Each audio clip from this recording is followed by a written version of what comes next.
Բարև, պապ ջան։ Բարև, ցավ տան։ Այսօր ես եմ եկել իմ 3 հարցերով։ Պատրաստ ես։ Պատրաստ եմ։ Առաջին հարցս հետևյալն է. Այսօր ինչն է խանգարում կանանց ակտիվ մասնակցել հասարակական եւ քաղաքական կյանքին ու ինչպես կարելի է լուծել այդ խնդիրը։ Այս 1 տարվա ընթացքում գտնվելով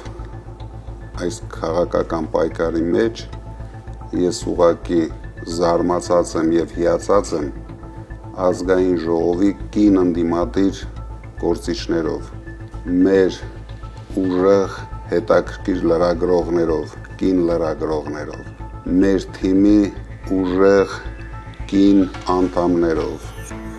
եւ ես տեսնում եմ հայ կանանց պոտենցիալը եւ ամեն ինչ անելու ենք, որ իրենք ավելի զարգանան, ավելի համարձակ դառնան, ավելի ուժեղ դառնան, որովհետեւ կանայք ինձ թվում է ավելի ճիշտ են տեսնում ինչ է հարկավոր հայ երեխային, հայ երիտասարդին, հայ մարդկանց,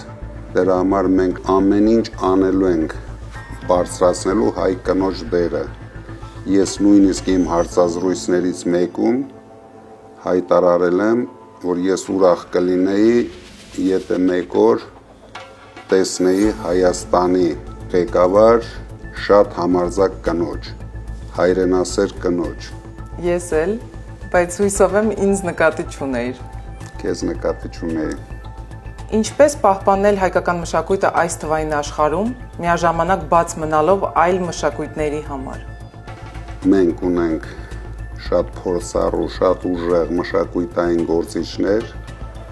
շատերը իմաստվերում են, շատերը պայքարում են, ես շատ շնորհակալ եմ այն մշակույթային գործիչներին, ովքեր պայքարում են, այս չարիքի դեմ մենք ամեն ինչ անելու ենք, որ հայկական մշակույթի միջոցով պահպանենք եւ պաշտպանենք մեր ինքնությունը, զարգացնելով մշակույթը մենք ունենանք իսկական էլիտա, ձևավորված էլիտա, որը հիմա ամբողջությամբ բացակայում է հայկական աշխարհում եւ ինձ շատ զարմացնում եւ ուրախացնում է, որ նոր երիտասարդ տաղանդներ են ի հայտ գալիս։ Մենք պարտավոր ենք պահպանել եւ զարգացնել Արցախի մշակույթը։ Դա նույնպես հայրենասիրություն է բերում մեր երիտասարդների մեջ։ Դրա համար ես այդքան մեծ վտանգներ չեմ տեսնում թվային աշխարհից։ Ճիշտ է, մենք պարտավոր ենք ուշադիր հետևել, ինչպես են զարգացնում իրենց մշակույթները շատ կարևոր երկրներում եւ ինչ որ փորձ այնտեղից էլ ենք ձեռք բերելու, բայց հիմնականում մեզ հարկավոր է ճիշտ հայրենասիրական մեր ժողովրդի համար ծառայող մշակույթ։ Մենք չպետք է մոռանանք, որ միշտ մշակույթն է պահպանել հայկական դիմագիծը։ Այս նախընտրական փուլում քո հասցեին շատ քննադատություններ են հնչել, որն էր ամենահիշվողը եւ զարմացնողը։ Հիմնականում դրանք քննադատություններ չեն, այլ նախընտրական զառանցանքներ են, որը շատ շուտով ես վստահ եմ կավարտվի։ Իսկ ինչն է ինձ զարմացնում է, որ բիզնեսի մեջ քեզ քննադատում են քո չարածների համար։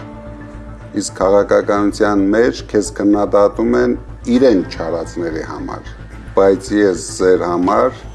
պատրաստ եմ ցանկացած գին վճարեմ։ Շնորհակալություն պապ ջան այս հարցազրույցի համար։ Վստահ եմ մյուս անգամ ես հարցերս կուղեմ քեզ որպես վարչապետ։